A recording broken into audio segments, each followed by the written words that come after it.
1 et même 0.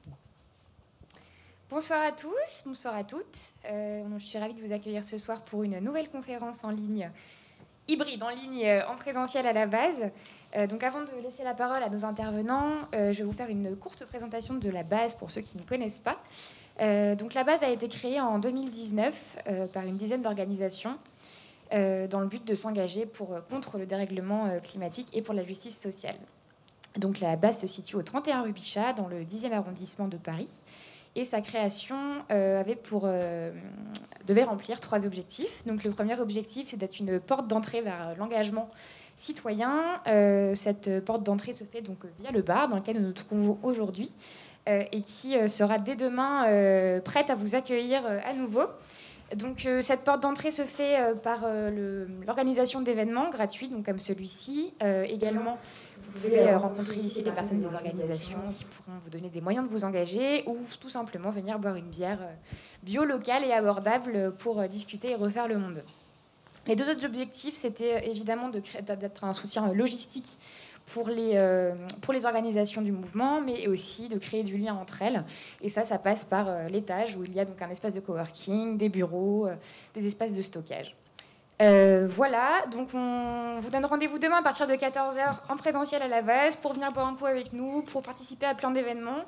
Et si éventuellement vous avez envie de vous engager un petit peu plus, on vous donne rendez-vous sur le site de la base, sur la page Facebook, pour aussi faire des dons grâce auxquels on continuera d'avancer tous ensemble. Voilà, donc je vous souhaite à tous une bonne conférence et puis à plus tard. Bonne soirée.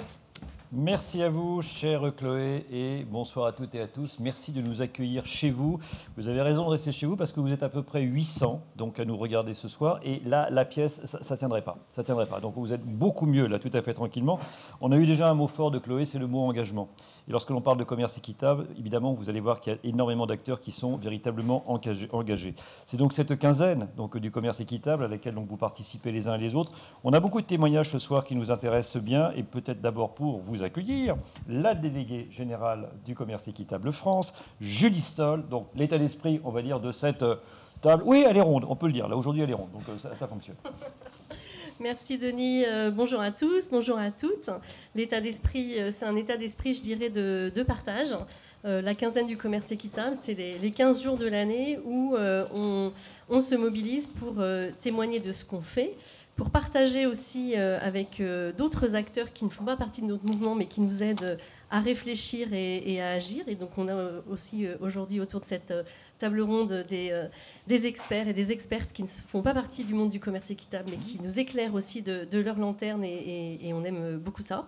C'est aussi un état d'esprit, je dirais, à la fois positif, parce que le commerce équitable apporte véritablement des solutions, mais un état d'esprit grave également, puisqu'on parle de sujets qui sont importants pour la survie de l'humanité. Si je reviens un peu sur le titre de la conférence, notre assiette peut-elle changer le monde ?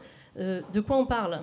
De notre alimentation. Bon, c'est quelque chose qui nous unit dans notre condition humaine à toutes et à tous. On a besoin de manger à peu près 3 fois par jour, tous les 8 ou 9 milliards que nous sommes sur Terre. Et aujourd'hui, notre alimentation, elle est basée sur une agriculture qui n'est pas durable et qui contribue à un certain nombre de problèmes. Pour la planète et pour nos conditions de survie sur la planète. Donc on va l'évoquer un petit peu tout à l'heure, comment l'agriculture et notre alimentation est connectée aux problèmes de réchauffement climatique et aux problèmes d'effondrement de la biodiversité. Et évidemment, la question qu'on se pose, c'est est-ce que le commerce et est-ce que la manière dont les consommateurs sont reliés aux producteurs agricoles aurait un petit peu à voir avec ces problèmes et éventuellement aurait un petit peu à voir avec les solutions qu'on peut y apporter. Et puis, les autres grands défis liés à l'alimentation, on est à la base ici, et Chloé nous a dit, on est là pour s'engager contre le dérèglement climatique et pour la justice sociale. Et on a un grave problème de justice sociale. Aujourd'hui, il y a près d'1 milliard de personnes dans le monde qui souffrent de la faim. Et un très grand nombre de ces personnes, la grande majorité, ce sont des paysans et des paysannes. Ce sont donc des producteurs qui sont à l'origine de notre alimentation. Donc on a aussi un grave défi social à résoudre. Et puis ceux qui ne souffrent pas de malnutrition ou de sous-nutrition, ils souffrent de malnutrition avec, pour ceux qui n'ont pas faim, ceux qui mangent trop ou mal. Et donc c'est également un problème qui nous questionne en tant que mouvement qui relie les consommateurs aux producteurs. Donc voilà, c'est ça qu'on va un petit peu décortiquer aujourd'hui, ce soir, et c'est l'état d'esprit dans lequel on est, c'est de mieux comprendre les liens qu'il y a entre les différents problèmes et de mieux comprendre les solutions qu'on peut apporter ensemble. Et Julie, bien sûr, vous interviendrez donc de nouveau au cours de cette manifestation. Et c'est vrai qu'en vous écoutant, je voulais juste te dire qu'à la fois, on a inventé donc un monde où les gens sont devenus obèses, d'un côté, voilà, et de l'autre côté, effectivement, malnutris ou bien sous-nutris. Cherchez l'erreur. Bon, alors, pour autant, si vous voulez, si on était défaitistes les uns les autres, on ne serait pas là. Donc, ce n'est pas du tout l'état d'esprit. Oui, c'est compliqué. Mais oui, il y a aussi des choses qui sont assez enthousiasmantes. Tenez, Gwenaëlle Go, alors, de l'Observatoire de la consommation, l'Obsoco. Ils font des études absolument formidables. Alors, vous n'êtes pas actrice directement donc, du commerce équitable, mais en tout cas, vous observez, vous palpez, vous ressentez un petit peu ce qui se passe aujourd'hui. Et là, effectivement, il y a un mot qui est extrêmement important, on va dire, c'est le mot mutation. Alors, où en sommes-nous, on va dire, donc, par rapport à cette assiette ? Alors c'est vrai que nous, notre job, c'est d'observer ces mutations et de les comprendre, de voir ce qui est en train de se passer et de voir ce qui émerge. C'est-à-dire qu'on va pas tellement, on va essayer d'arrêter de s'intéresser à la perte, à la disparition, ouais. Mais qu'est-ce qui émerge ? Et aujourd'hui, ce qui est intéressant, c'est qu'on est dans une période vraiment de révolution culturelle.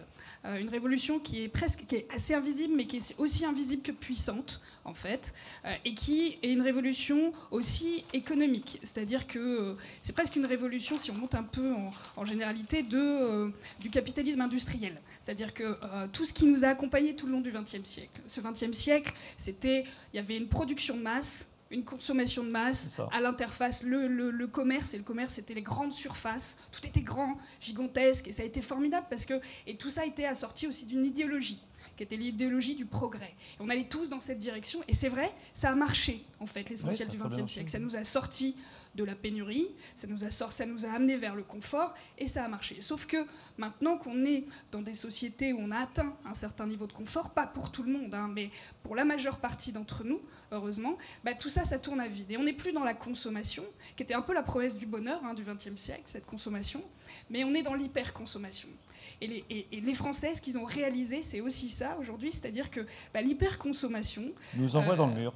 Ça rend pas plus heureux. Plus on consomme, ça rend pas plus heureux. Ça rend souvent en mauvaise santé. Et puis surtout, ils sont devenus très préoccupés par l'environnement. On voit bien que ça n'est pas durable pour notre environnement. Donc ça, aujourd'hui, ce qu'on voit dans nos études, c'est que c'est 75-80% des Français qui sont persuadés de ça et qui sont en train d'essayer d'aligner. On voit bien, les imaginaires changent, les aspirations changent, et ils essaient d'aligner leur comportement. Alors c'est pas toujours facile parce qu'on a les aspirations, puis on a les contraintes, et c'est ce qui va faire les comportements. Et souvent, on a beaucoup de contraintes. Donc il faut pouvoir les accompagner. Mais c'est en route. C'est en route ces changements-là au niveau des consommateurs et des citoyens. Alors ce que l'on dit assez souvent, c'est que alors, le bio, le commerce équitable, bon, c'est un truc de bobo. Maintenant, ça a sacrément bougé, cette affaire-là. Alors d'abord, on peut peut-être remercier aussi les bobos, parce que grâce à eux, quand même, ils ont amorcé la pompe, hein, mine de rien, c'est quand même ça. On l'est tous plus ou moins. Mais qu'est-ce que l'on constate aujourd'hui dans cette mutation et dans ce changement ? Justement, on a voulu faire le point assez récemment dans une vaste enquête sur cette consommation responsable, disons, qui regroupe... Alors c'est très polysémique pour les Français. Mais justement, pour essayer de voir si... parce qu'on le pressentait par d'autres études, que justement ce stéréotype, il était largement dépassé. Et ce qu'on voit en fait dans nos études, c'est qu'il y a près de la moitié des Français qui aujourd'hui sont vraiment en mouvement. C'est-à-dire qu'on n'est plus sur ce stéréotype-là, on l'a largement... Alors on peut l'utiliser encore pour s'exonérer de changer, bien sûr, et il y en a qui le font, mais aujourd'hui on a largement dépassé ça. Alors ce qu'il faut voir, c'est qu'après il y a des profils très divers, il y a des motivations très variées, on peut le relier à la planète, on peut le relier à sa santé, on peut le relier à plein de choses, et puis ça s'exprime. Il y en a qui vont avoir des consommations de compensation, d'autres qui vont avoir des consommations effectivement plus de l'ordre de l'équitable, d'autres... Enfin, c'est très varié, mais aujourd'hui, et puis il y a surtout qu'une frange très réfractaire de Français. Et ceux qui ne sont pas en chemin vers ces changements, ces transitions-là, c'est souvent parce qu'ils ont du mal à changer leurs habitudes ou parce qu'ils sont très contraints, comme on en parlait à l'instant. Oui, donc, non, mais c'est quand même une sacrément bonne nouvelle, cette affaire-là. C'est-à-dire qu'on n'est plus maintenant dans un phénomène de niche, on est véritablement dans quelque chose qui est une lame qui vient des fondations et qui va structurer la consommation de demain, alors. Ah oui, tout à fait. C'est vraiment massif. Alors c'est intéressant parce que, notamment en France, et on parle de l'assiette, ça se concentre beaucoup et ça a commencé sur l'assiette. C'est-à-dire l'assiette, c'est ce qui a permis d'aligner toutes les planètes en France. Compris. La planète environnement, la planète santé, et hop, tout d'un coup, justement, ça se joue. Alors particulièrement pour les Français, alors, si vous regardez les chiffres de l'OCDE, les Français, c'est ceux qui passent le plus de temps à table. C'est ceux qui passent le plus de temps devant une assiette. Et c'est aussi du patrimoine, c'est aussi notre agriculture. Et donc, il se joue quelque chose. Et reprendre main sur son assiette, c'est reprendre le contrôle, c'est redonner du sens. Et il y a quelque chose là qui est très important. Pour autant, et ce qui est intéressant, c'est qu'il y a quelque temps, justement, ne serait-ce que 10-15 ans, les gens étaient préoccupés par l'environnement. Mais ils étaient préoccupés par l'environnement un peu mollement. C'est-à-dire, c'était lointain dans le temps, les générations futures, ou c'était lointain dans l'espace, c'était un peu les ours polaires. Mais là, c'est devenu leur préoccupation ici et maintenant, dans leur assiette. Puis après l'assiette, ce que je mange, c'est ce que je vais mettre sur le corps, c'est ce qu'il va y avoir autour de moi, c'est l'air que je respire. Donc progressivement, en fait, ça gagne un peu tous les terrains. Et donc c'est ça. Après, ils ont le sentiment qu'ils peuvent quelque chose, en fait. C'est ça, ça leur redonne prise. Mais aussi. ils veulent être accompagnés. Et ça, c'est aussi une autre idée qui est forte. C'est-à-dire qu'il y a toujours une différence, on va dire, entre le déclaratif et la réalité, parce qu'on est tous quand même plus ou moins comme ça, très bien. Donc, ils vont vous dire, ouais, mais attendez, c'est pas facile. Moi, j'ai envie d'être accompagné, soit par les collectivités, soit par les marques. Enfin, bref, aidez-moi, quoi. Donc, on veut bien changer, mais encore, je peux pas le faire tout seul, quoi. Voilà, c'est ce qui a vraiment changé récemment, c'est qu'ils se sentent capables. C'est-à-dire qu'ils ne s'exonèrent pas, eux, de changer. Ils se disent, je peux jouer un rôle à mon échelle individuelle. Par contre, ils se disent, je ne peux pas tout seul. Il va falloir, j'attends des pouvoirs publics qu'ils encadrent, qu'ils réglementent, et j'attends des entreprises qu'elles s'engagent et qu'elles m'aident. Et comment ? Et ça, quand on leur pose la question, ils nous disent, de deux manières. Déjà, alors, il y a la question, parce que qu'est-ce qui est un frein ? Ça va être les coûts, le prix est un frein. Donc comment est-ce qu'on peut rendre accessible. Mais c'est pas que ça. C'est aussi des questions d'information. Comment est-ce que je me repère, en fait, et comment est-ce qu'on peut m'aider, comment est-ce qu'on peut m'accompagner. J'ai envie, mais c'est un processus et c'est difficile. Ils nous disent c'est difficile, en fait, de changer. Et puis, ce que je trouve très intéressant aussi, c'est qu'ils nous disent il faut que les entreprises innovent. Il faut qu'ils imaginent des choses, qu'ils imaginent des offres. Et je vous donne juste un petit exemple, c'est-à-dire que, par exemple, le vrac, les Français se sont mis au vrac extrêmement rapidement. Oui. Mais au début, si vous vouliez faire du vrac, vous aviez des graines, quoi. C'était ça, on avait des graines. Vous disiez, bon, les graines, ça va bien, quoi. Oui. Mais moi, j'aimerais bien retrouver mes céréales, j'aimerais bien retrouver... Voilà. Et là, on commence à voir, enfin, les entreprises qui proposent des offres en vrac. Et le vrac, c'est super pour eux, parce qu'il y a justement l'aspect écologique, il y a le côté anti-gaspi, on maîtrise sa consommation, et donc il y a un peu tout, et c'est aussi économique, écologique. Donc ça réunit le bénéfice individuel aussi et le bénéfice collectif. Et ça, c'est des petites choses, il faut imaginer, il faut que les entreprises proposent. Alors, notre cher Virus, on peut juste lui dire merci que pour une chose, vraiment que pour une chose, c'est d'avoir accéléré évidemment ce mouvement. Voilà. Et puis, c'est le seul qui prend aussi la classe affaires en avion, mais ça, c'est comme ça. Il n'y a que lui qui les remplit actuellement. Non, mais c'est drôlement bien, parce que il faut une fois de plus se dire qu'on a des forces incroyables en nous, mais simplement, on n'en est pas toujours forcément conscient. Et donc, ça, c'est en train de se structurer, et donc c'est une très bonne nouvelle. On va bien sûr arriver sur le commerce équitable, on va y arriver donc avec vous, Estelle Dubreuil, parce que vous êtes la coordinatrice du mouvement national Faire un monde équitable. Et alors, vous avez lancé donc... peut-être déjà quelques mots sur ce que vous faites vous, et après je vous lancerai sur votre campagne que vous menez actuellement. Oui, merci. Bonjour à tous et à toutes. Pour aller dans le sens de ce que disait Gwenaëlle, la prise de conscience accrue, clairement, nous on la constate sur le terrain, et notamment avec les jeunes. Les jeunes sont ceux qui poussent les portes de nos associations locales en ce moment, chouette. Depuis... Alors, ça date pas totalement de la crise du Covid, mais clairement, oui, ça a accéléré. En fait, les jeunes, aujourd'hui, sont motivés par leur alimentation. Ils se posent la question de ce qu'il y a dans leurs assiettes. Et on va le voir tout à l'heure avec Maïta, qui fait partie de notre programme Génération Équitable. Et donc les jeunes, ils cherchent quoi? Ils cherchent ils se posent des questions sur l'origine, la traçabilité. Ils ont envie de transparence et de cohérence dans leur alimentation. Oui. Et ça, c'est vraiment quelque chose qu'on constate chez eux, mais qu'on constate chez les consommateurs en général. Et nous, Faire un monde équitable, on agit justement pour accompagner cette transformation culturelle dont parlait Gwenaëlle, et on met en place des actions pour permettre à chacun de s'engager. Donc, c'est-à-dire qu'il y a la prise de conscience aujourd'hui, et on constate qu'ils ont envie d'aller plus loin, ils ont envie d'agir et de passer à l'action. Donc, on leur propose tout ça, et avec 4 axes. Et je vais là-dessus parce que ça correspond à ce qui a été dit jusque-là. On voit 4 façons de changer pour nous. La première, c'est de ne pas avoir peur d'aller au dialogue, d'aller au contact. Et d'avoir toutes les résistances. Parce qu'on a parlé, je ne sais plus si c'est là en coulisses ou maintenant, mais il y a beaucoup de freins. Il y a beaucoup, et les freins, on va en trouver dans tous les sens, et on va tous s'en inventer beaucoup. Et donc, il faut aller au contact. Et ça, c'est ce qu'on fait, nous. Mais vous le faites dans les bars, dans les restaurants? Comment on le fait partout. On le fait partout. Ouais. Aller au contact, sensibiliser, informer, donner des pistes, valoriser aussi, et rassembler, en fait, tous ceux qui ont envie d'agir. Et donc, du coup, nous, on crée pas mal de choses, et on a lancé cette campagne, l'addition. Ouais. L'addition qui invite les citoyens, les mangeurs, on va dire, les mangeurs que nous sommes et qui adorons aller au restaurant et dans les bars, et vivement demain.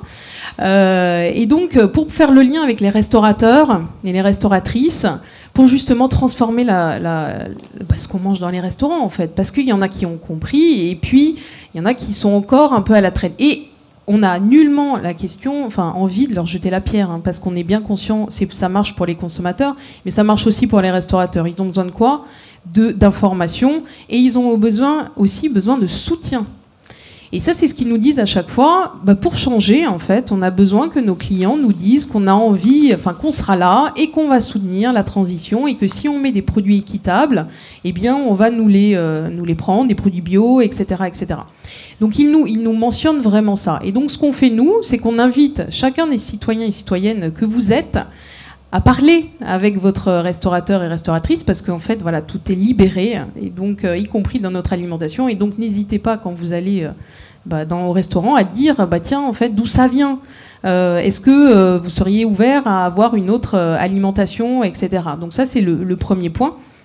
Et puis après, on a des outils qu'on donne aux restaurateurs, et on accompagne ces restaurateurs dans une relation directe, de dialogue, de confiance aussi. Et donc voilà. Et puis l'objectif, c'est quoi? C'est que, en fait, tout ça devienne la norme. Parce que finalement, c'est ça qu'on veut tous. C'est plus la consommation, l'alimentation consciente, engagée, responsable, sera visible. Et donc c'est pour ça qu'on va aussi dans les restaurants, dans les lieux de convivialité que sont les bars, les lieux comme ça. Alors, ça marche, c'est pour rendre visible, parfois, en fait. vous ne faites pas jeter, non? C'est comment ça fonctionne? On se fait jeter, mais en fait c'est pour ça qu'on revient. C'est pas grave, vous êtes opiniâtre. Donc, exactement. Non, on a la chance d'avoir des bénévoles qui sont motivés et qui ont envie d'agir. En fait, c'est des gens comme vous et moi. C'est-à-dire, c'est des gens qui ont envie d'être cohérents. Je parlais de cohérence tout à l'heure. D'être cohérent. Moi, quand je vais au restaurant et que je demande un thé et qu'on me sert du Lipton, pardon, je ne sais pas si on a le droit. Non, on n'a pas le droit de. Si, non, tout à fait. Moi, je mets mais moi je dis non. C'est de la poussière qui est souvent ramassée dans les usines. Donc, donc malheureusement, je dis non, même si c'est labellisé par certains labels. Moi, je dis non d'emblée, parce qu'on n'est pas du tout dans une alimentation qui est celle qu'on veut.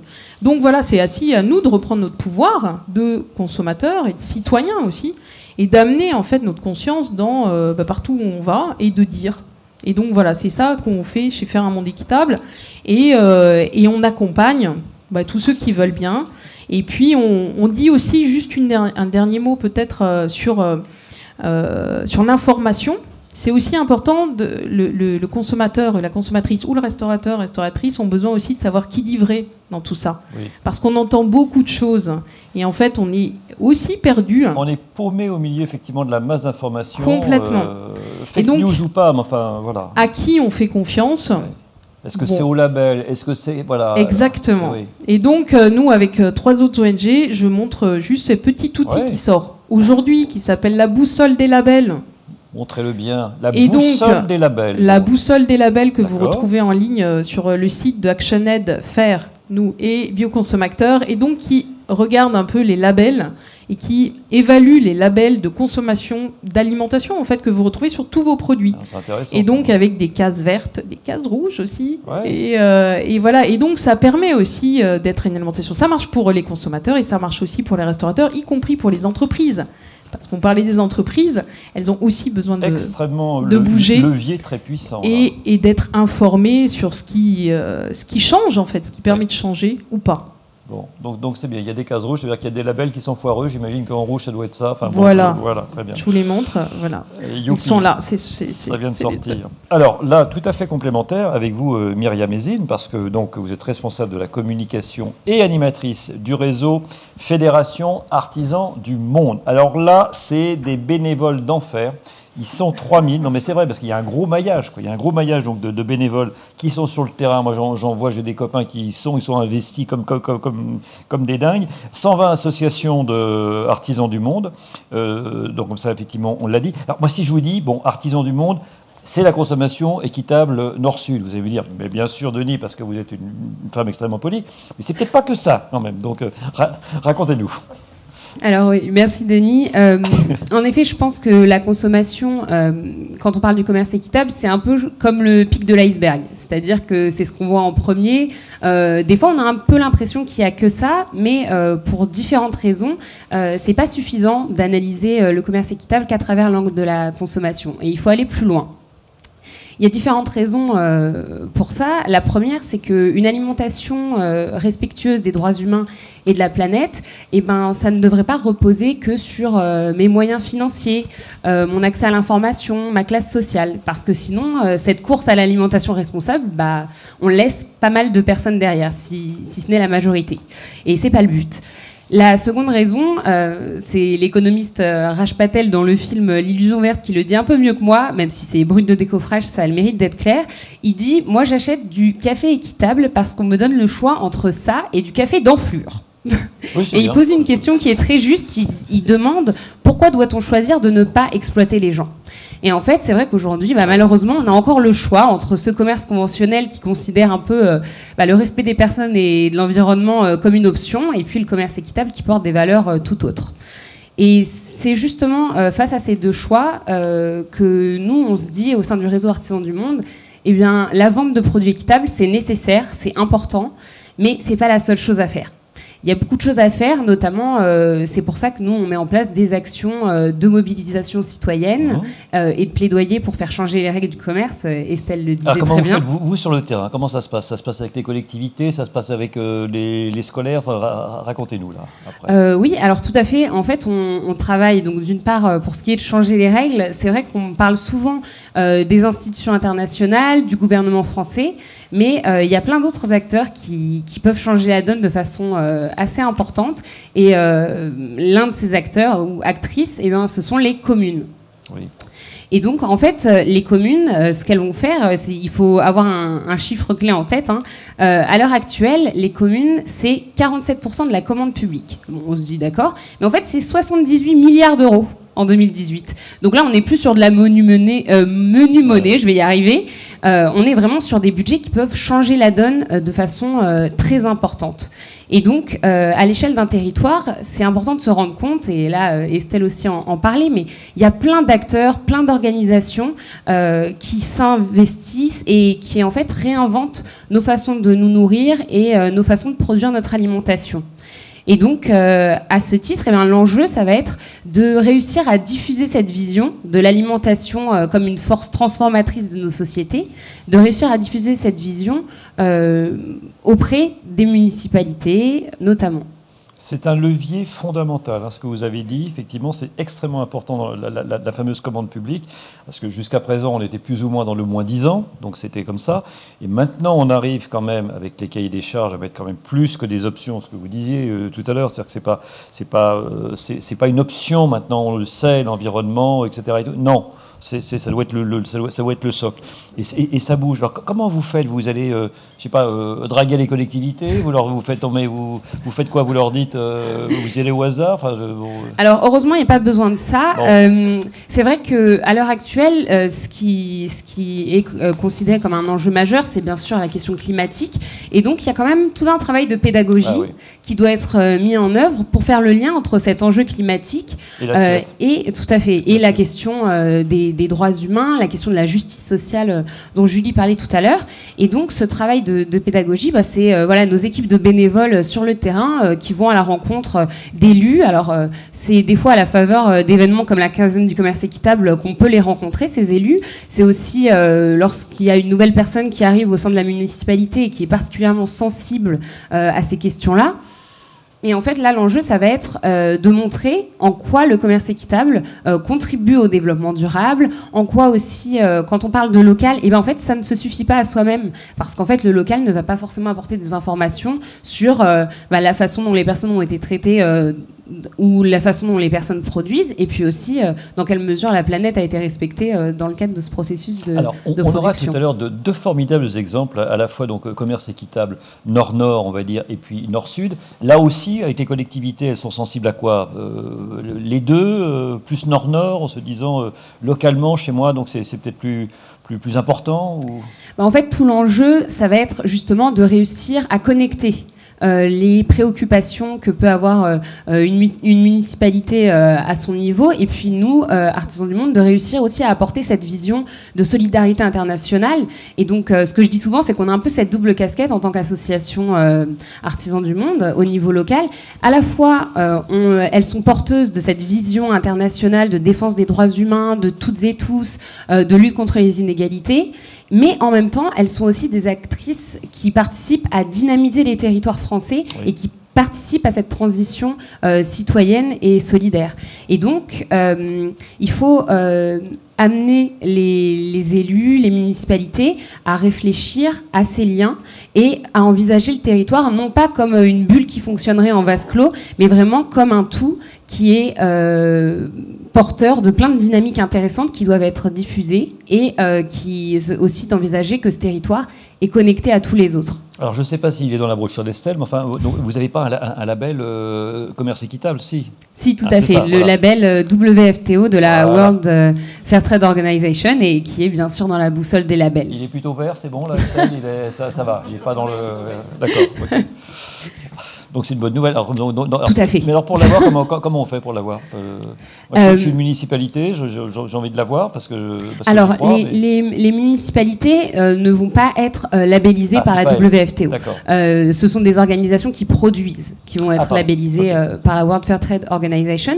Par contre, il y a un label qui s'appelle Territoire de commerce équitable qui, lui, récompense l'engagement... Voilà. Territoire de commerce équitable. Tout à fait. Et qui récompense les collectivités, donc que ce soit des communes ou des départements ou des régions qui s'impliquent particulièrement sur la question du commerce équitable, que ce soit en faisant évoluer leur politique d'achat public ou en privilégiant dans la restauration collective des produits des filières issus des filières paysannes, biologiques, locales, équitables. Donc voilà, c'est vraiment toute une démarche, et comme je le dis souvent, bien sûr, on travaille avec des personnes, même quand on travaille au sein d'une collectivité, ce sont des personnes. Et donc, il y a tout un travail de pédagogie et d'accompagnement pour envisager la société autrement et prendre conscience aussi des liens qui nous unissent au monde et aux autres. Qu'est-ce qui vous éclate, vous, à titre personnel? Moi, ça m'intéresse toujours, ça, parce que bon, vous avez une trentaine d'années, ça fait à peu près 2 ans que je crois que vous êtes chez Artisans du Monde, mais pourquoi vous êtes aussi, vous, engagé? Je prenais ce mot d'engagement qui est quand même extrêmement fort pour les uns et pour les autres, et qui vraiment nous aide à vivre dans ce monde merveilleusement fracassé aujourd'hui. Bon, pourquoi cet engagement perso, vous? En fait, c'est-à-dire que j'ai toujours évolué dans l'associatif, et au fur et à mesure, au début, démarrer par l'humanitaire, puis au final se retrouver dans l'altermondialisme, et donc se dire tous ces rapports de domination qu'il y a, qui sont des rapports de domination économique, sociaux, et bien en fait, il y a moyen d'inverser la tendance. Et donc aujourd'hui, c'est vrai, ça fait plus de 2 ans que j'ai rejoint Artisans du Monde maintenant, et moi, ce qui me fait toujours plaisir, c'est aussi toute cette dimension d'animation du réseau et d'aller à la rencontre de tous ces bénévoles et de toutes ces bénévoles qui s'impliquent. Enfin, voilà, moi en juillet je vais avoir 30 ans, je croise des bénévoles qui ont plus de 70 ans et en fait j'aimerais avoir autant la patate qu'elle et eux, quoi. C'est vraiment, c'est incroyable en fait tout cet engagement et cette motivation qu'ils et elles ont à diffuser ces valeurs. Et je pense que c'est ça, c'est un travail de fourmi, mais qui porte vraiment ses fruits et qui fait la différence sur les territoires. Donc, vive l'intergénérationnel, c'est formidable, mais absolument. Et une jeune femme qui est engagée et qui nous regarde, c'est Maïta Palu. Voilà, chère Maïta, vous êtes étudiante, vous êtes en master en relations internationales, vous êtes à l'ICIT, donc ça va être un institut supérieur, à mon avis, l'UILES, ça doit être ça au départ, hein, donc ça doit être ça. Et puis je vous laisse effectivement compléter donc, ce merveilleux acronyme, et puis de nous dire ce que vous faites, parce que vous êtes engagé au sein donc, de cet établissement avec commerce équitable solidaire. Alors on a envie d'en savoir plus. Solidaire ICIT. Dites-nous. Bonjour, merci. Donc oui, je suis à l'ISDI, c'est Institut de communication interculturelle. Et donc avec mon association Solidarisite, on a plusieurs, donc c'est solidaire, mais on a plusieurs pôles dedans. Et moi je suis au pôle commerce équitable, directement en relation avec le programme Génération Équitable, qui est le programme de faire un monde équitable. Voilà. Et donc on se notre campus, que ce soit les élèves ou le personnel, à la question du commerce équitable. Et ça peut prendre plein de différentes puisque à la cafétéria, on a commencé il y a 2-3 ans, je crois, à introduire des produits du commerce, issus du commerce équitable, donc dans les machines. Et moi, j'étais pas là, mais je sais qu'il a fallu l'administration. Mais aujourd'hui, on est beaucoup plus sensibilisé à cette question-là et ils sont très intéressés par ça. Donc, c'est beaucoup plus facile pour nous. Donc, ça passe par l'alimentation et on a d'autres actions ponctuelles. Par exemple, pas d'équité, pas de café, qu'on fait chaque année en partenaire avec Génération Équitable, qui est un défi normalement en présentiel, c'est-à-dire qu'on fait une petite grève de machine à café traditionnelle, on peut dire, et on propose du café donc, aux étudiants. Aussi de montrer que finalement ce café équitable est assez accessible, qui n'est pas beaucoup plus cher que le café.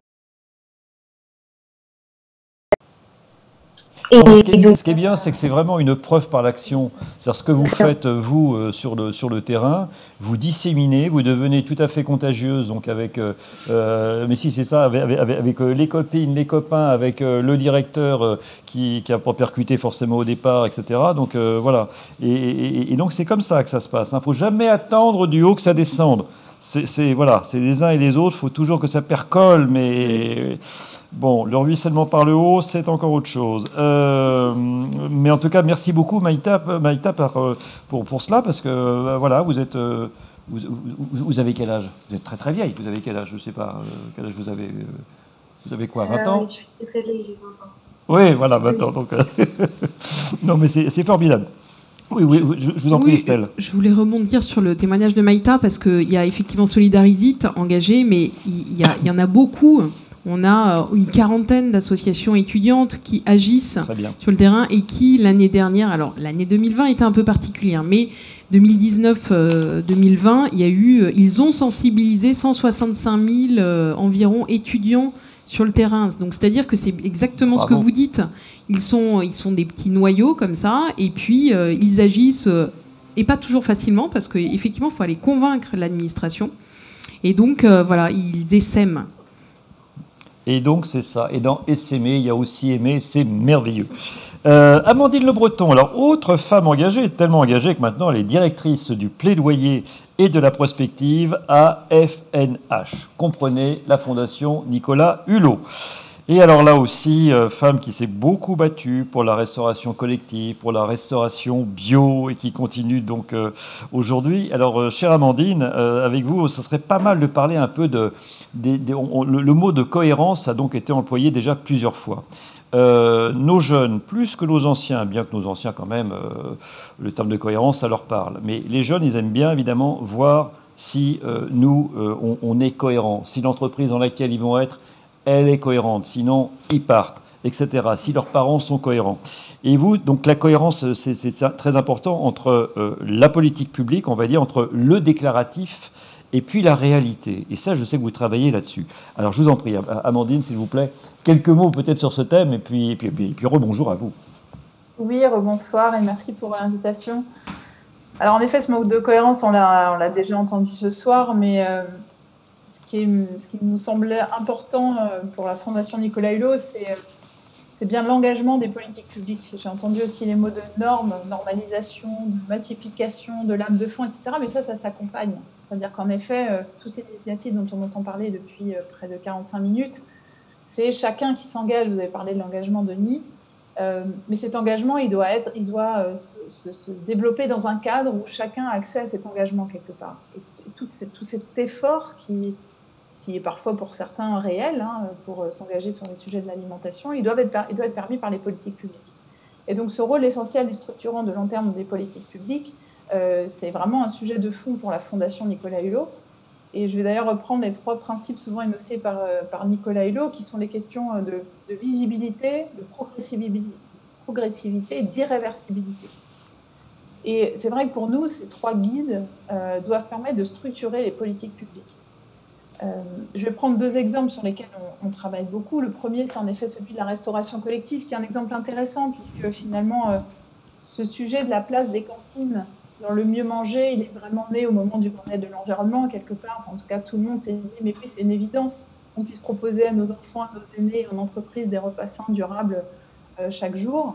On connaît le caractère social très fort de la restauration collective, à la fois pour offrir un repas équilibré à chacun chaque jour, mais aussi pour construire de manière au niveau local des systèmes alimentaires et donc rémunérer justement les agriculteurs. Et ce qui est intéressant sur la restauration collective par rapport à ces sujets de cohérence, c'est que finalement on s'est donné des objectifs à différents moments. Les derniers, ce sont ceux de la loi Egalim, avec 40% de produits durables, dont 20% de bio d'ici 2022. Et aujourd'hui, en 2021, on est à 4,5% de produits bio. Si on met un peu plus, puisque ça, c'est les derniers chiffres. Donc là, on voit bien le hiatus, enfin, le fossé entre une société qui s'est dit « mais oui, bien sûr, sur les cantines, ce sont des espaces merveilleux de démocratie alimentaire et pour mieux manger », les pouvoirs publics qui sont saisis de ce sujet depuis, on va dire, 2010, et des résultats qui ne sont pas du tout à la hauteur des enjeux. Alors, ce sujet de la restauration collective il est d'autant plus intéressant après la crise Covid, puisque le caractère social de l'alimentation a pris une ampleur plus importante. Je crois que les chiffres du recours supérieur à l'aide alimentaire sont passés ça a augmenté de 25 à 40% d'accès à l'aide alimentaire. Donc on voit bien qu'il y a un besoin de mieux manger, il y a un besoin de manger aussi pour certains. Bref, la restauration collective, c'est l'éléphant au milieu de la pièce et on est dans ce décalage. Et en fait, ce qu'on observe sur la restauration collective comme sur autre chose, c'est que finalement, on n'a pas suffisamment accompagné les acteurs. On n'a pas suffisamment accompagné les collectivités et les cantines. C'est-à-dire que donner des objectifs, c'est essentiel. On se place tous dans les mêmes cadres, dans les mêmes perspectives, dans les mêmes pas de temps. Mais quand on dit aux acteurs faites, ce sont tellement des transformations structurantes, ce dont on parle de transition écologique et de justice sociale, qu'il faut accompagner, notamment financièrement. Nous, à la FNH, on avait évalué qu'on avait un besoin d'1 milliard d'euros sur 3 ans pour accompagner cette restauration collective jusqu'à 2022. Donc, ce montant financier n'a pas du tout été mis sur la table. Là, ce montant, il devait pas...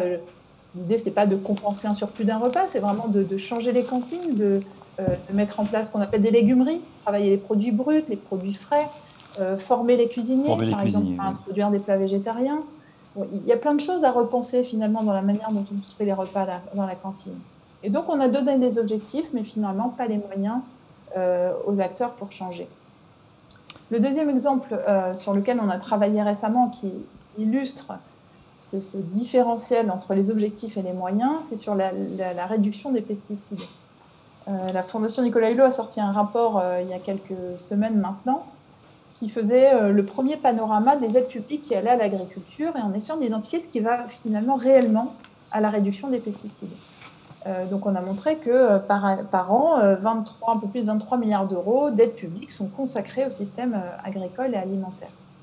Ce qu'on a pu observer, c'est que 10% a pour intention de réduire les pesticides et seul 1% de ces 23,2 milliards d'euros a un impact avéré sur la réduction des pesticides. Ah, donc, juste ça veut 1%, dire pas plus. Sur 23 milliards, on est bien d'accord, hein, c'est pas, oui. pas la PAC dont on parle. C'est vraiment. C'est pas la PAC, c'est bien les aides nationales et les aides européennes. D'accord. Donc 1% a un impact avéré. Alors qu'est-ce que ça veut dire concrètement ? Ça veut dire que la société, qui a une exigence assez forte auprès du monde agricole sur la réduction des pesticides, à juste titre évidemment, nous on la porte aussi cette exigence. Cette exigence, elle s'est traduite par ce qu'on appelle le plan Éco-Phyto, une réduction par 2 de l'usage des pesticides entre 2008 et 2018, et que sur cette période, les pouvoirs publics, finalement, n'ont pas du tout accompagné ces acteurs qui sont des acteurs économiques, qui ont besoin de visibilité dans la structuration de leur travail, et finalement les ont laissés faire quelque part. Et donc on voit bien le déplacement des responsabilités. Certes, les agriculteurs ont une responsabilité comme chacun, on en a tous également aussi autour de la table, mais les pouvoirs publics, quelque part plus que d'autres, ont cette responsabilité d'organiser l'espace public, les acteurs économiques, pour atteindre ces objectifs. Et c'est vrai que sur les pesticides, c'est d'autant plus important à notre sens qu'on est dans un moment charnière finalement, puisque ce qu'on a pu observer, c'est que 60% des agriculteurs finalement n'étaient pas... en gros, on a les plus utilisateurs de pesticides, les moins utilisateurs, et puis il y a 60% qui sont finalement dans une forme de charnière dans un choix dans les 5 années à venir sur quel système choisir. Est-ce qu'on choisit un système qui vise l'agrandissement des exploitations, un système un peu plus intensif en pesticides, ou est-ce qu'on choisit un système un peu plutôt tourné vers la bio et l'agroécologie? Et donc on voit bien le rôle structurant des politiques publiques dans ce moment charnière. Le deuxième élément qui est d'importance aussi, c'est que 45% des agriculteurs partent à la retraite dans les 6 ans. Et donc on comprend bien le moteur du renouvellement des générations. Et si les politiques publiques ne se projettent pas à 6 ans ou à 7 ans pour penser ce que sera l'agriculture demain et vers quoi elle veut tous nous emmener, on sera dans ces... mais on peut appeler ça du gaspillage d'argent public, quelque part, puisque on ne sait pas où on met notre argent commun. Un grand merci Amandine Le Breton, parce que là vous voyez, donc on est absolument dans cette notion de cohérence. Alors il y a quelqu'un qui boit du petit lait et du petit lait bio, c'est Franck Bluteau que l'on va rejoindre tout à l'heure donc en Vendée, parce que donc il est agriculteur bio dans sa coopérative et lui aussi donc fait bouger les choses. Donc son témoignage très concret, très pragmatique va être aussi extrêmement important. À ce stade, Julie, je me retourne vers vous, Julie Stoll, donc déléguée donc générale de notre commerce équitable France. Qu'est-ce que vous avez un petit peu envie de dire? Parce que tout à l'heure, vous avez bien insisté sur... Alors peut-être d'abord, déjà dans ce qui s'est dit, si vous avez souhaité aussi réagir, on va pouvoir le faire, mais sur l'articulation justice sociale et démarche de transition. Ça qui vous est extrêmement cher. Mais peut-être que vous avez envie de rebondir déjà sur des différents exemples que vous avez entendus. Je vais réagir effectivement sur ce que vient d'évoquer Amandine, mais je vais vous répondre aussi à vous. C'est quoi le lien finalement entre justice sociale et transition agroécologique quand on parle de consommation et quand on parle de produits équitables? Qu'est-ce qu'il y a dans un prix? Un prix, c'est le résultat de l'ensemble des coûts et des marges tout le long d'une filière. Et donc, un produit issu du commerce équitable, c'est le résultat d'un ensemble de coûts qui ont été pris en charge par les entreprises qui ont permis de mettre ce produit sur le marché. Et au niveau des producteurs et des productrices, quand il faut transformer ces modes de production, quand on dit, ah bah là, je prends l'exemple du cacao, par exemple. Le cacao en Côte d'Ivoire, aujourd'hui, il est clairement dans une impasse. Il contribue à la déforestation. La déforestation contribue au réchauffement climatique. Et ils sont dans un mode de production qui ont épuisé les sols. Ils ont été contraints, dans des contraintes techniques, je dirais, d'adopter ce mode de production qui n'est plus durable. Et bien pour changer, il faut replanter des arbres, il faut travailler la fertilité naturelle des sols et des cacaoyers. Et tout ça, ça a un coût. Hein. Et donc si le prix qui est payé aux producteurs de cacao ne permet pas de prendre en charge ces coûts, il n'y a pas de transition agroécologique. Et donc, il faut du commerce plus équitable pour que les producteurs et les productrices de cacao ou de café ou de lait ou de blé ou de viande vivent décemment de leur métier et envie de transmettre leur ferme à leurs enfants ou à d'autres. On a évoqué les paysans qui vont partir à la retraite 45% d'ici 6 ans en France, mais c'est pareil dans le reste du monde. C'est pareil dans le reste du monde. Donc c'est un enjeu fondamental, cette question de la transmission. Et qui a envie de travailler pour rien? Personne. Et qui peut transformer ses pratiques agricoles pour répondre aux défis climatiques ou pour répondre aux défis de la biodiversité? Seulement ceux à qui on en donnera les moyens. Et donc le prix équitable, c'est ça. Donc c'est pour ça que je parlais tout à l'heure de solutions et d'articulation entre la justice sociale et la transition agroécologique. Et maintenant, j'en viens à la cohérence qu'on a évoquée à plusieurs titres. Aujourd'hui, on a des filières de commerce équitable, on va entendre des témoignages tout à l'heure, qui sont solides, qui sont inspirantes, qui sont impactantes. On a des consommateurs qui ont transformé leur vision, qui ont transformé leurs pratiques pour un certain nombre d'entre eux et qui ont transformé leurs aspirations. Et puis, entre les deux, on a des règles du jeu qui ne favorisent pas la transition. On a des règles du jeu qui sont les lois qui nous régissent au niveau français, au niveau européen, au niveau international. Et alors, ces lois, elles ne sont pas du tout alignées. Et donc, aujourd'hui, un véritable enjeu de transformation de ces règles pour qu'elles soient alignées avec nos enjeux de transition, pour qu'elles encouragent ces alternatives qui doivent passer de la niche à la norme, pour encourager les producteurs à transformer leurs pratiques, pour encourager les entreprises à rentrer dans des relations partenariales de commerce équitable et de partage de la valeur, et encourager aussi les consommateurs. Et donc nous, effectivement, on a plein de propositions là-dessus, mais j'ai envie de laisser la parole à nos autres invités. S'il y a un peu de temps, je reviendrai là-dessus. Mais effectivement, dans le mouvement du commerce équitable, on a des entreprises qui s'engagent, on a des producteurs et des productrices qui s'engagent, on a des mouvements de consommateurs, mais on est aussi une force de plaidoyer pour accompagner la transformation de ces règles-là. Donc on a des propositions sur la politique agricole commune, sur des bonus-malus fiscaux pour les entreprises et favoriser celles qui s'engagent. On demande aussi des TVA à taux réduit pour les produits issus du commerce équitable ou de l'agriculture biologique. Il y a un enjeu à démocratiser l'accès à ces produits-là. Et donc, voilà, c'est effectivement la cohérence. On ne peut pas demander uniquement aux individus d'être plus cohérents si les règles qui nous entourent ne le sont pas. Non, mais c'est fondamental. C'est-à-dire que n'hésitez pas à aller secouer vos élus, quels qu'ils soient. C'est un sport de combat, cette affaire-là. Non, mais l'écologie est un sport de combat, le commerce équitable est un sport de combat. Il faut vraiment le faire. C'est-à-dire que, voilà, Étienne de la Boétie, qui était un petit gars qui est mort à 31 ans du côté de Sarlat, le pauvre, voilà, du Périgord, il nous l'avait dit. Donc c'était sur la servitude volontaire. Ne mettez pas vos genoux donc face à vos vassaux. Allez les secouer, véritablement. Et c'est là que vous verrez qu'on a une force absolument incroyable. Alors je sais que c'est fatigant, je sais que c'est pas simple, je sais qu'il y a des injonctions absolument contradictoires un petit peu partout. Mais surtout, ne renoncez pas, ne renoncez jamais. Vraiment, c'est un truc... moi, quand j'ai commencé à parler d'environnement il y a 30 ans, excusez-moi, c'est incise, sur France Inter, j'ai eu aucune difficulté, mais j'étais complètement seul. Et aujourd'hui, c'est là sur la table. Donc, on va y arriver. Alors, je sais qu'il y a une espèce de course contre la montre entre les événements aujourd'hui, c'est-à-dire le réchauffement climatique qui galope comme un dingue, la perte de biodiversité aussi, mais la nature est une bonne fille. Si on lui fiche la paix, ou bien si, justement...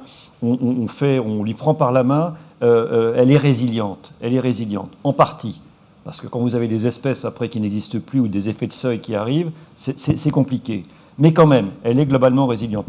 Le climat, là, c'est une autre affaire. Vous vouliez intervenir, je vous en prie. Oui, non, je ne sais pas, juste parce que je trouve que on parle d'engagement, on parle de la difficulté de transitionner individuellement.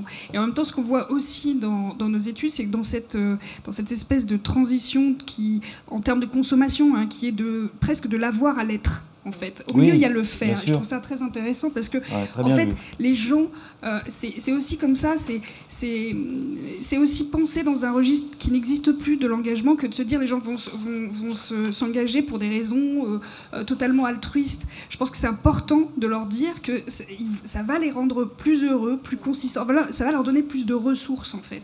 Et les incapacités, on parlait de résistance.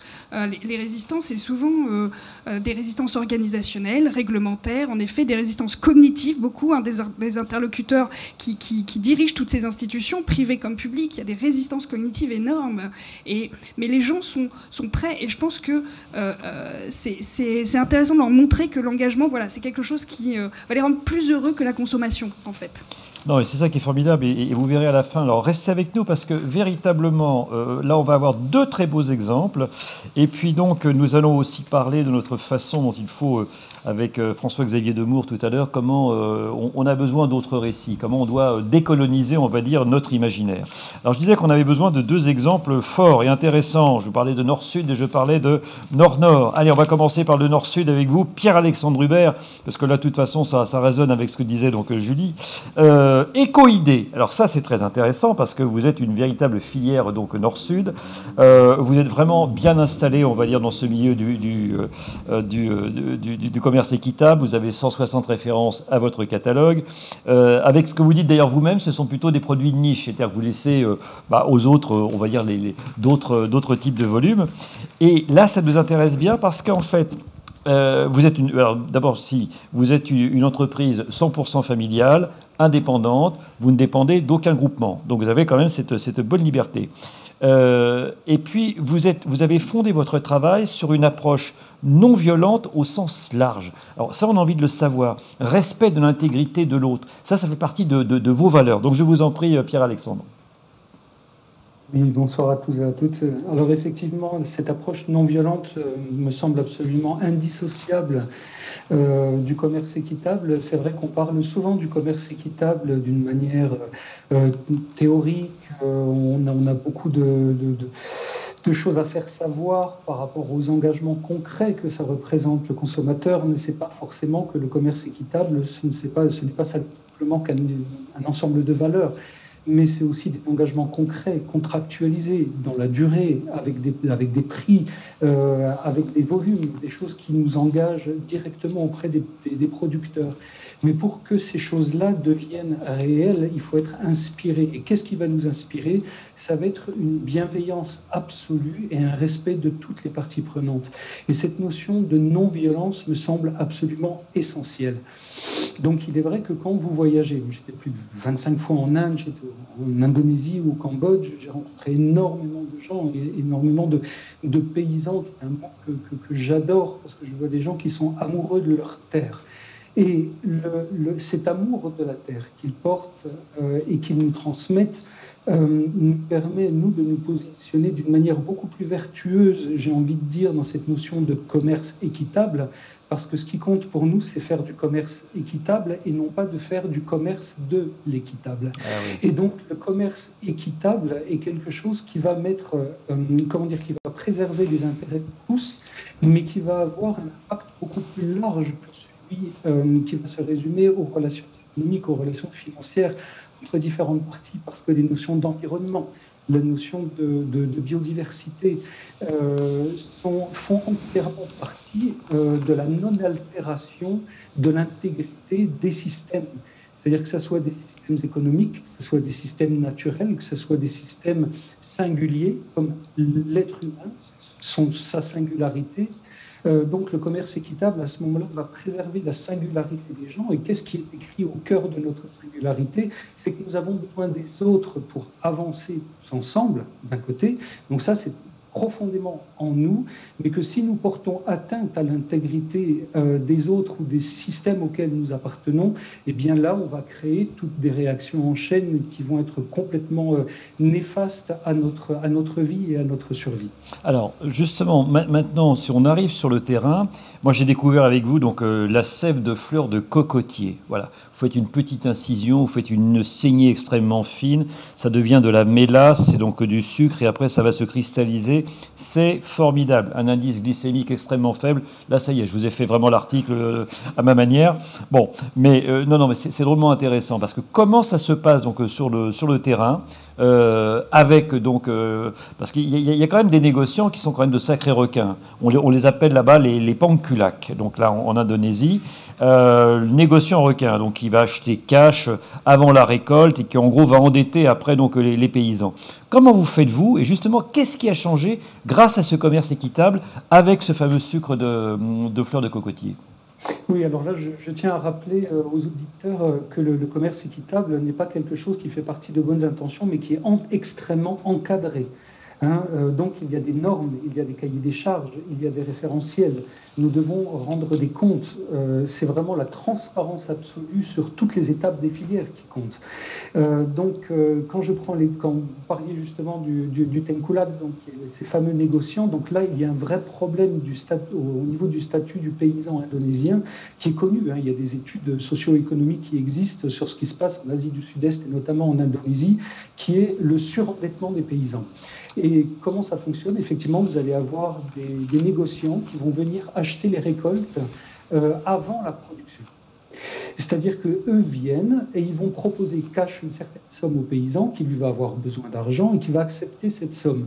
Sauf que la plupart du temps, l'évaluation des coûts de production n'a pas été faite et quand arrive le moment de la récolte et que l'agriculteur a besoin d'argent, eh bien, il se retrouve sans rien. Ah oui. Alors, qu'est-ce qui va se passer? Eh bien, il va aller faire appel à la personne justement qui lui avait déjà acheté sa récolte avant la production et donc il va s'endetter. Et ces dettes, finalement, s'héritent de génération en génération. Et c'est pour ça que ces notions de coût de production, de donner un cadre aux relations économiques entre les différentes parties prenantes, et le fait de mener des actions concrètes qui permettent de neutraliser le pouvoir des négociants devient absolument fondamental. Donc on parlait par exemple du sucre de fleurs de coco. Alors là, j'ai un exemple extrêmement concret parce que on parlait tout à l'heure d'un commerce équitable de prix, de durée, de volume. Mais il y a une notion qui est très importante qui est celle de prime, la prime du fonds de développement. C'est-à-dire qu'une certaine somme est allouée, cette somme, elle est payée aux communautés, aux groupements de producteurs ou aux coopératives pour mener des projets concrets pour l'amélioration des conditions de vie, que ce soit au niveau agricole, l'amélioration des conditions de travail, le bien-être. Ça peut être aussi donc installer des toilettes. On rappelle qu'il y a quand même 2,5 milliards d'individus sur Terre aujourd'hui qui n'ont pas de latrine, qui n'ont pas de WC. Ça peut être aussi donc des projets éducatifs. Donc c'est assez large, quoi. C'est très large. Et c'est exactement ce qui arrive en Indonésie. Et alors, effectivement, ce qui s'est passé avec ce projet qui est situé à Kulon Progo, donc sur l'île de Java, c'est que non seulement le développement du projet a permis de payer un fonds de développement qui a permis de mettre des bourses d'études, de mettre des infrastructures pour permettre aux récoltants d'être désenclavés, parce que ils sont dans la jungle, très clairement. Donc, en cas d'intempérie, ils se retrouvent complètement isolés. Donc, s'ils ne peuvent pas amener leur production sur la route, eh bien, finalement, ils sont privés de leurs revenus parce qu'ils ne peuvent pas livrer la production. Mais on va encore plus loin. C'est-à-dire qu'on a réussi à stabiliser le cours du sucre de coco dans toute la région grâce à ce projet. Eh bien, pourquoi? Parce que quand vous avez un cadre, quand vous avez des prix qui sont fixés à l'avance, qui sont contractualisés sur 3 ans, par exemple, eh bien, quand vous avez des négociants qui viennent et qui veulent jouer ce rôle justement d'exploitant, en fait, parce que très clairement, le commerce équitable refuse l'exploitation du plus faible par le plus fort. Donc, ces gens-là ne peuvent plus exploiter les gens et à partir de ce moment-là, on a un prix rémunérateur qui leur permet à ce moment-là de vivre dignement et qui impacte profondément non seulement leur vie à eux en tant que producteurs, mais aussi dans leur rapport avec leur famille et avec leur communauté. Donc cette stabilisation du cours du sucre dans la région est vraiment un fait marquant qui montre finalement jusqu'où le commerce équitable peut mener. Et ça a permis aussi donc, à ces paysans de garder leurs terres afin qu'elles n'aillent pas entre les mains d'exploitants industriels. Alors ça, c'est complètement essentiel. C'est-à-dire qu'il faut savoir que la production agricole, que ce soit en Asie ou en Inde, etc., est complexe. C'est-à-dire qu'il y a de nombreux conflits d'intérêts. Il faut savoir que quand vous faites vivre dignement les gens là où ils vivent, forcément, ils ne vont pas avoir intérêt soit déjà à quitter leur terre, donc à entrer dans un processus d'exode rural qui va alimenter finalement encore plus la misère et les déséquilibres sociaux et climatiques, mais en plus, en travaillant là où ils vivent, eh bien, à partir de ce moment-là, leur terre va être préservée et vous allez pouvoir les accompagner de la production, j'allais dire, traditionnelle, mettre les notions d'agriculture biologique, parce que pour moi, l'agriculture biologique est indissociable du commerce équitable, étant donné que justement on préserve l'intégrité des systèmes. Donc l'agriculture biologique est absolument essentielle, mais en plus, vous allez les sédentariser, et en valorisant les terres, petit à petit, ils vont prendre conscience aussi des notions de biodiversité. Donc le commerce équitable, comme je disais tout à l'heure, va aller beaucoup plus loin que le simple résumé de relations commerciales justes. Et puis aussi dans votre philosophie, c'est celle du commerce équitable. Vous vous dites, parce que parfois on peut vous dire, oui, mais vos produits viennent de loin. Et donc là, vous avez absolument toutes les réponses qu'il faut, mais là, on n'aura peut-être pas le temps, mais simplement, vous ne faites pas de distinction entre le paysan alsacien, car je n'ai pas précisé, vous êtes à Soultz-la-Forêt, donc en Alsace, le paysan indien, le paysan africain, ou bien le paysan de la Vendée. Et alors là, c'est formidable, parce que Franck Buteau est avec nous. Je ne sais pas si vous connaissez Jars-sur-Mer. C'est très joli, Jars-sur-Mer. Bon, donc nous sommes en Vendée avec vous, cher Franck, parce que vous êtes agriculteur vendéen et vous êtes président donc, du label Agriéthique. Et donc vous, ça fait 8 ans hein, qu'il y a donc ce label. Votre coopérative s'appelle la CAVAC. Vous avez à peu près 3500 donc, adhérents dans cette coopérative.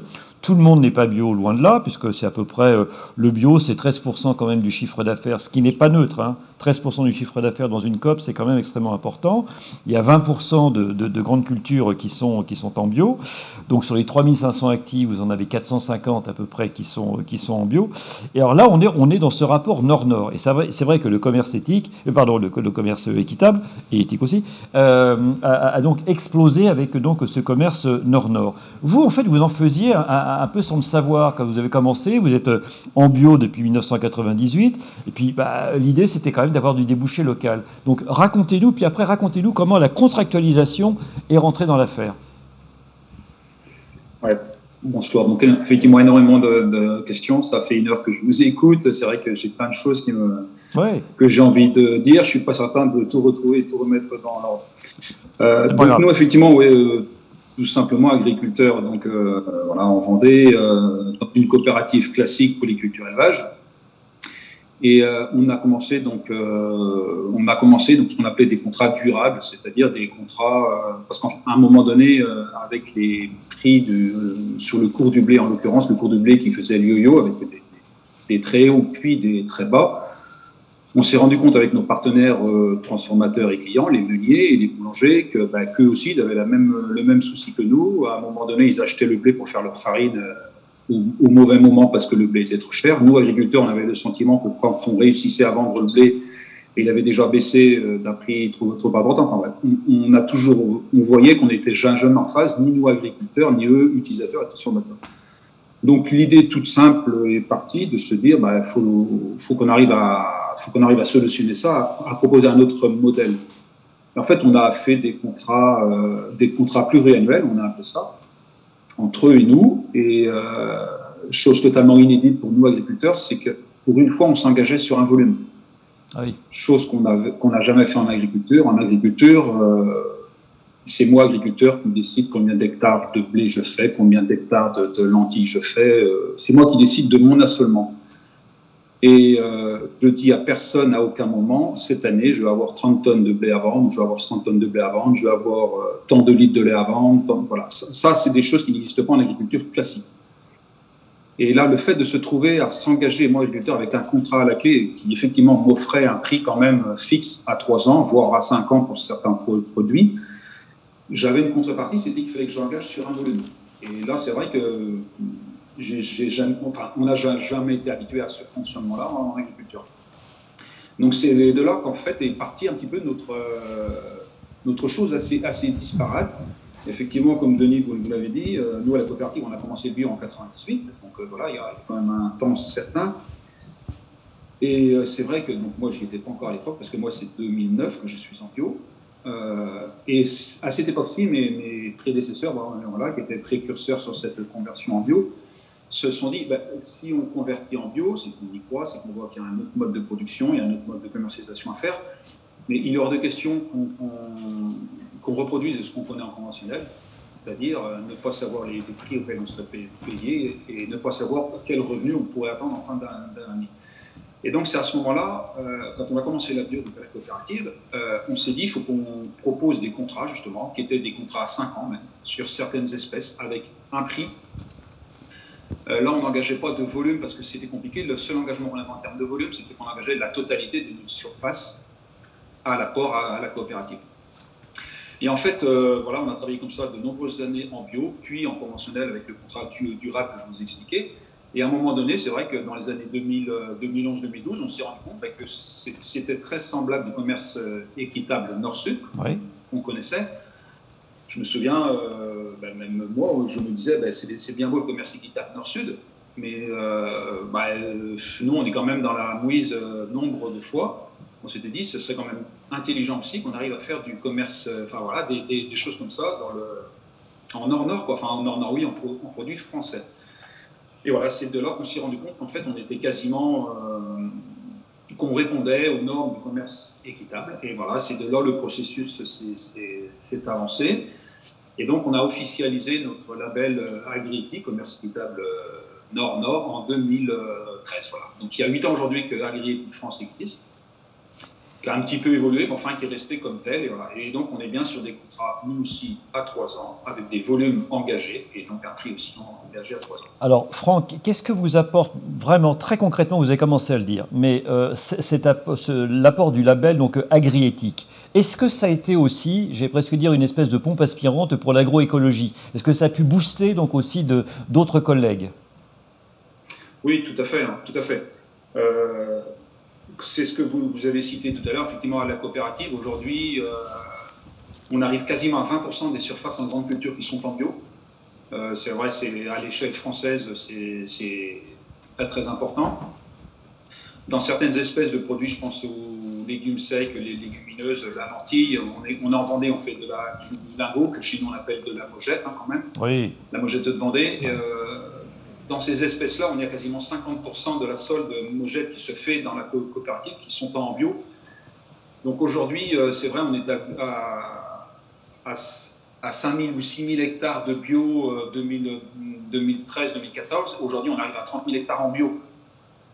Et c'est vrai, c'est grâce à ces contrats agri-éthiques ou ces contrats de toute façon qu'on a en bio, parce qu'aujourd'hui, un agriculteur bio chez nous à la Cavac, il est systématiquement engagé à 5 ans en volume et en prix. Donc c'est quelque chose qui, moi je me souviens quand j'ai apporté ça sur l'exploitation, donc moi je suis installé avec un frère et un salarié. Quand est venue cette idée-là de passer au bio en 2007-2008, mon frère qui est plus jeune que moi a été un petit peu se disant attends, t'es un petit peu fou, enfin voilà, c'est trop risqué. Et le fait de se voir proposer un contrat à 5 ans, on se disait oui c'est vrai qu'à 5 ans quand même on est assuré, on peut s'y essayer quoi. Et aujourd'hui, si on est rendu à une progression de surface comme ça en bio à la coopérative si importante, c'est grâce à nos contrats justement en durable, en agri-éthique, parce qu'en bio, on est quasiment tout en agri-éthique à la coopérative. C'est vrai qu'un engagement à 3 ans, à 5 ans, on a une perspective, on peut investir.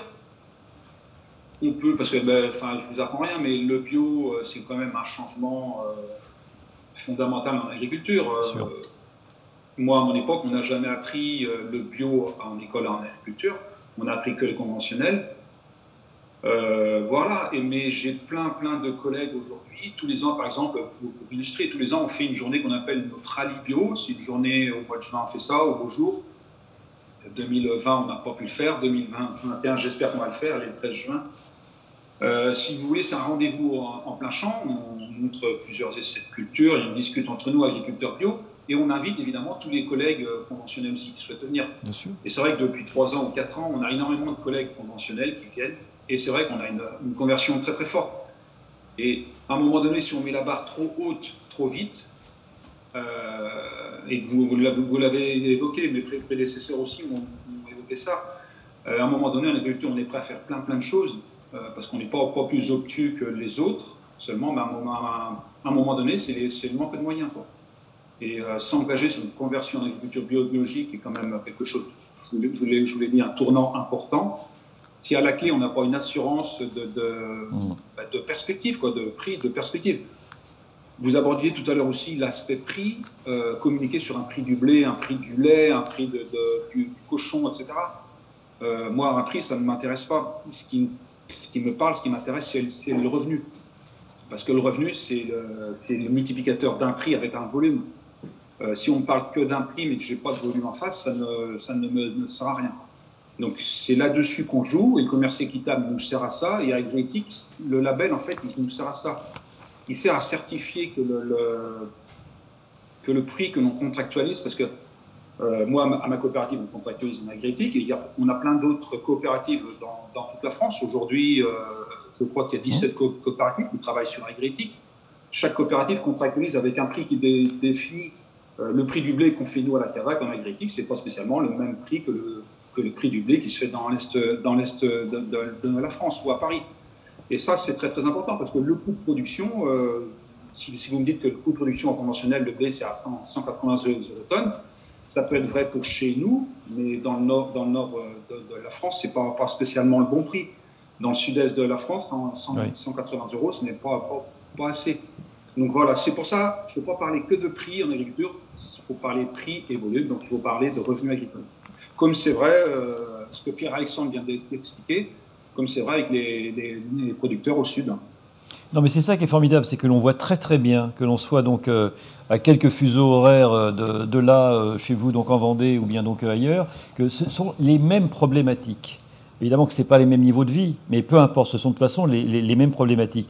Et puis, tout à l'heure, je parlais donc de Jars-sur-Mer, parce qu'en fait, vous, Franck, vous sentez bien que vous êtes dans le sens de l'histoire. Je veux dire par là que vous discutez avec des vacanciers, vous discutez avec vos voisins. Oui, ça tombe, c'est pas très grave. Et donc, au fur et à mesure, vous voyez bien effectivement qu'il y a une demande qui est quand même extrêmement forte. Et ça, on l'a vu donc, tout à l'heure aussi donc, avec vous, parce que donc, on voyait bien, Gwenaël, donc, cette demande-là. Là, on a une véritable traduction. Et vous le voyez, vous aussi, Franck. Vous faites vos petits sondages personnels, en quelque sorte. Oui, tout à fait, effectivement. Donc moi, je suis élu au sein de ma coopérative depuis assez longtemps aujourd'hui. Donc on a un conseil d'administration, on est 28 ou 29 administrateurs qui sont répartis sur la Vendée et une partie de Sèvres. C'est vrai que moi, étant exploitant agricole à Jars-sur-Mer, c'est 2500 habitants. En été, on passe à peu près à 30 000. C'est vrai qu'il y a très longtemps que je dis à mes collègues au conseil d'administration effectivement que les attentes ne sont plus les mêmes. Effectivement, quand on se prend une remarque, quand moi je suis sur le tracteur en plein été, que je fais de la poussière, que je me prends une remarque parce que justement je fais de la poussière.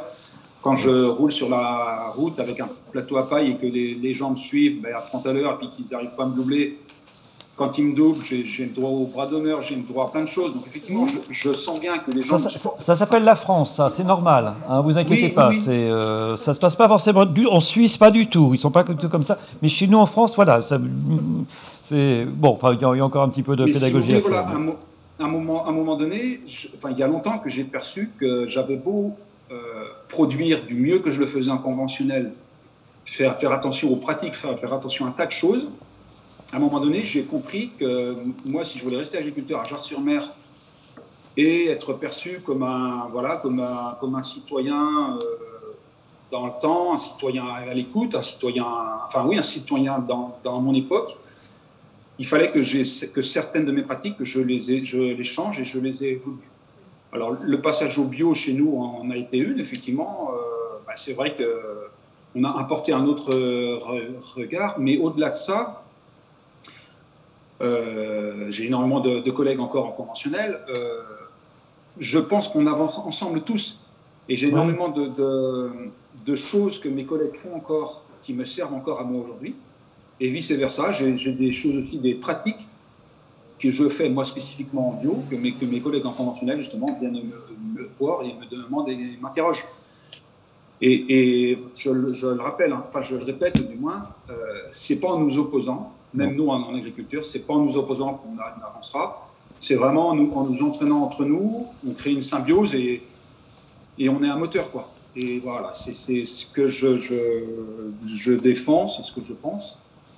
Et c'est en ce sens-là que je partage ce que vous dites, comme quoi je suis en accord avec mon époque, quoi.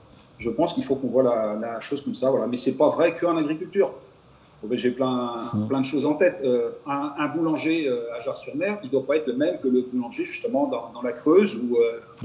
Voilà, c'est pas.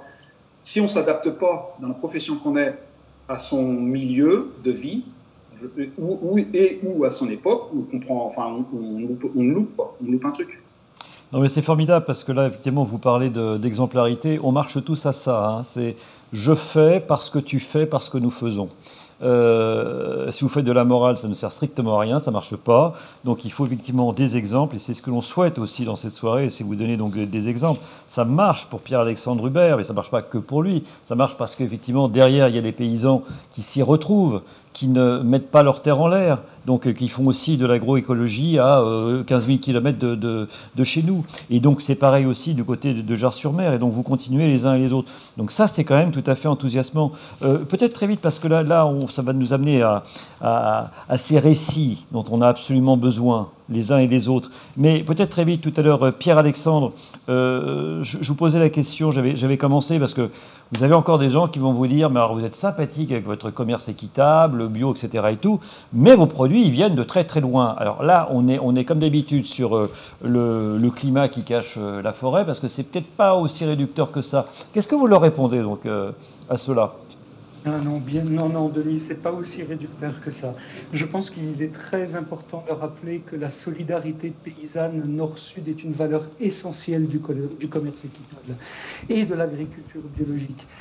C'est-à-dire que quand quelqu'un va réagir à brûle pour point, on dira, mais vos produits viennent de loin, etc. Et il ne faut pas oublier que les gens avec lesquels on travaille, les paysans sur leur terre, ont besoin de vivre dignement de leur production, et que pour cela, le commerce équitable est un formidable levier de dignité par rapport à leurs conditions de vie. Alors, bien entendu, le local est essentiel, consommons local, mais il faut absolument que les gens sachent aussi, je vais prendre un exemple très simple, il y a une étude qui était sortie il y a quelques années qui démontrait qu'un yaourt industriel parcourait 9000 km pour se retrouver dans un rayon, alors que la Martinique est à 7000 km de la France. Donc, à un moment donné, il faut aussi être conscient que ces notions de solidarité, en fait, avec le monde paysan, est absolument essentielle, et qu'il ne faut pas tirer sur l'ambulance. Parce que, en bref, imaginez simplement que l'on abandonne les filières équitables, qu'on abandonne le monde paysan. Qu'est-ce qui va se passer ? Ils vont quitter leurs terres, ils vont aller dans les villes, ils vont vivre de quoi ? Des détritus, ils vont brûler des pneus sur les trottoirs pour se chauffer. En fait, les problèmes climatiques, les déséquilibres climatiques sont beaucoup plus complexes que ce à quoi on peut s'attendre. Et donc, je pense que une de nos missions, c'est de lutter contre l'ignorance et d'expliquer ces choses dans le détail, pour finalement que lorsque le sujet, comme le sujet d'aujourd'hui, qui est en fait, est-ce que notre assiette peut sauver le monde ? Eh bien, la question, c'est de savoir si je veux manger ce qu'on veut mettre dans mon assiette, ou ce que je décide de mettre dans mon assiette en toute connaissance de cause. Et c'est là où, justement, continuer à travailler tous ensemble avec de la pédagogie, avec des explications, en donnant des notions techniques et en donnant des notions éthiques, permet à ce moment-là aux consommateurs de s'engager. Et si vous me permettez une petite conclusion, parce que pour cela, on a aussi besoin des acteurs de la distribution, parce que quand on parle des entreprises, les entreprises, nous, on mouille la chemise, quoi. On est sur le terrain, on a les sacs à dos, on voyage, on voit les choses. Mais quand ensuite les produits se retrouvent en magasin, dont la responsabilité de la commercialisation est entre les mains d'acheteurs, il faut savoir que le prix dont on parle, ce n'est ni un prix bas, ni un prix élevé. C'est un prix juste, et comme disait tout à l'heure Franck, c'est un prix rémunérateur. Donc il faut changer la donne aujourd'hui. Ce n'est pas une guerre des prix qui va permettre d'améliorer la condition du consommateur et du producteur. C'est le fait de se dire comment nous allons soutenir des filières vertueuses qui vont permettre à tout le monde de s'en sortir au niveau de la consommation, au niveau de la santé, au niveau de l'économie, et donc dans cette espèce de justice dont on a besoin et de justesse dont on a besoin. Mais sans les acteurs de la distribution et en arrêtant la guerre des prix et les conflits, etc., on ne peut rien faire. Moi, je peux débarquer avec mes filières, je peux débarquer avec mes produits, je peux être créatif, mais mes produits ne se trouveront en magasin que si les acheteurs le veulent et les référencent et m'écoutent. Et donc, on a besoin des distributeurs. Et si vous voulez, dans toute la chaîne d'engagement, nous, on s'engage dans la durée avec des contrats. On est sur le terrain, on crée des partenariats. Et c'est ce qui fait la beauté du commerce équitable. Et là, du coup, je vais parler en une seconde de ce label qui est Biopartenaire, qui crée des dont je suis tellement fier d'adhérer parce que qui réunit tous les critères les plus exigeants du commerce équitable. Donc Biopartenaire, nous créons des partenariats, on respecte les parties prenantes et au sein de ces partenariats, tous les acteurs de la distribution doivent se retrouver en amont comme en aval. Alors Pierre-Alexandre Hubert, merci bien, parce que derrière tout ça, si vous voulez, il y a un homme qui nous écoute depuis le début. Je tenais à lui donner la parole vraiment à la fin, pas parce que c'est la fin du tout, mais non. François-Xavier Demour, vous êtes donc, vous, à la tête d'une entreprise qui s'appelle, d'une agence de stratégie narrative qui s'appelle Grand Récit. Et je disais qu'aujourd'hui, il faut décoloniser notre imaginaire parce qu'on a ce rouleau compresseur de l'hyperconsommation. Tu seras un homme si tu consommes mon fils ou ma fille, etc. Bon, là, on voit très bien qu'on va véritablement dans le mur. Donc, comment, effectivement, changer nos représentations comment on peut faire avec notre assiette d'un côté et les représentations que l'on a de l'autre. Alors, vous n'êtes pas un spécialiste spécialement du commerce équitable, mais en revanche, vous voyez bien toutes ces données qui sont aujourd'hui sur la table et qui sont en train d'avancer. On l'a vu avec Gwenaël, c'est aussi la bonne nouvelle. C'est en train de se structurer, quand même sacrément. Donc, quel récit faut, voilà. Si j'avais la clé comme ça et que je pouvais vous la donner tout de suite, j'adorerais, ou alors il faudrait que je change de métier, parce que ça veut dire que je ne servirais pas à grand chose, mais je voudrais au moins peut-être éventuellement commencer à vous raconter une histoire, et commencer par une histoire qui vous semblera peut-être un petit peu décalée, mais qui me semble être un petit peu incarnée, en fait, ce dont on a discuté aujourd'hui. C'est l'histoire d'un homme qui est arrivé au crépuscule de sa vie, un vieil homme plutôt taciturne qui est malade et qui a du mal à supporter l'état de dépendance dans lequel le place la maladie, parce que c'est quelqu'un qui s'est toujours vu comme un battant, comme quelqu'un à qui rien n'a jamais été donné. Et il est arrivé dans un moment de sa vie où en fait il refuse de s'alimenter. C'est une situation qui est très désarçonnante et très difficile pour son entourage, et évidemment l'entourage cherche à faire en sorte qu'il continue à manger. Et donc il commence par lui dire écoute, pour ta santé c'est important que tu manges, donc mange, mais rien n'y fait. Ils font attention aux produits, ils achètent des produits de qualité, ils achètent des produits de proximité, parce qu'ils savent que c'est quelque chose auquel il est sensible, la qualité de ce qu'il mange. Ça bouge pas. Alors bon, un peu de désespoir, ils finissent quand même aussi par lui dire écoute, si tu le fais pas pour toi, fais-le au moins pour nous, fais-le pour ceux que tu aimes, parce que c'est quand même quelque chose qui est important. Mais il y a rien qui y fait. Et puis au moment où toute cette conversation arrive dans la pièce, il y a sa petite fille qui a 8-9 ans, qui est dans un coin de la pièce, qui écoute un peu ça de loin, qui continue à jouer dans son coin et dans son imaginaire comme le font toutes les petites filles, et qui finit par lui dire mais tu peux pas faire ça. Tu peux pas faire ça parce que ce que tu as dans ton assiette là, il y a des gens qui ont travaillé pour que ce soit dans ton assiette. Il y a des gens qui ont travaillé en cuisine, et puis même avant, il y a des gens qui ont travaillé à récolter les légumes, il y a des gens qui ont travaillé à les ramasser, il y a des gens qui ont travaillé à les cultiver, tu ne peux pas faire ça. Alors le vieil homme lève un œil, c'est plutôt un taiseux, donc il ne s'exprime pas beaucoup, puis il se met à manger. Et puis il finit par dire, tu sais, tu as raison, parce que le travail d'un homme, ça se respecte. Et voilà, si je vous raconte pourquoi est-ce que je vous raconte cette histoire-là, j'aurais pu vous en raconter d'autres, parce qu'il y en a plein des histoires comme ça. Non, mais elle se raccroche merveilleusement avec tout ce qui a été dit. Donc, mais voilà, c'est parce que d'une certaine façon, pour répondre à votre question, Denis, c'est que pour que nos assiettes changent le monde, en fait, il faut qu'on arrive à changer de regard sur nos assiettes. C'est en cours, et c'est ça qui est formidable, et Gwenaël l'a dit, et vous l'avez tous dit, il y a quelque chose qui se passe, mais il y a toujours des risques de rechute, il y a aussi des contraintes dans la vie. c'est difficile parfois d'arriver à maintenir son engagement, à être tout le temps dans le mouvement. Donc, on l'a dit, il y a plein de moyens d'intervenir pour que justement les représentations changent. Guénhaël n'en a pas parlé, mais c'est souvent un sujet dont elle parle, c'est la question des attitudes, la question des valeurs, la question des croyances, des convictions profondes des gens. Ça, c'est un levier qui est important. Vous avez parlé des lieux, ce qu'on pourrait appeler l'environnement au sens neutre du terme, pas simplement l'environnement au sens écologique, mais le restaurant, les cantines scolaires, etc. On parle... Il y a des gens qui incarnent ce changement, et Franck et Pierre-Alexandre sont des exemples absolument extraordinaires, comme ce que vous faites dans votre école. Et il y a des combats politiques, il y a des combats politiques à mener, il y a des changements systémiques à mener. Mais tout ça, voilà, on parle de lieux, on parle de valeurs, on parle d'attitudes, on parle de personnes qui les incarnent, mais tout ça, il faut le lier. Il faut le lier ensemble. Et en fait, c'est ça un récit. Un récit, c'est de lier ensemble toutes ces choses très différentes. Et on passe son temps à le faire.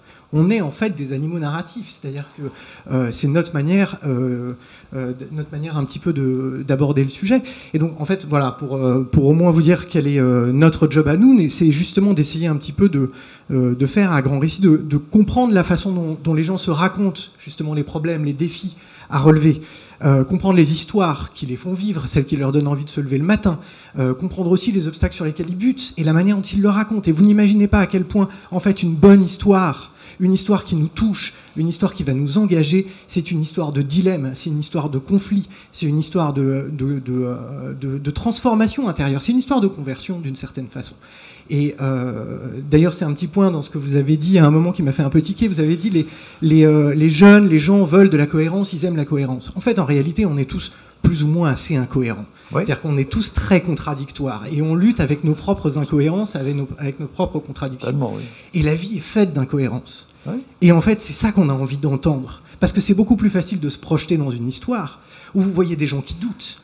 C'est la fameuse chanson d'Ed Sylvestre, mais on aime les gens qui doutent, on aime les gens qui se questionnent, qui trébuchent, qui se relèvent, qui avancent, et on aime des gens qui réussissent, évidemment, à affronter ces obstacles-là.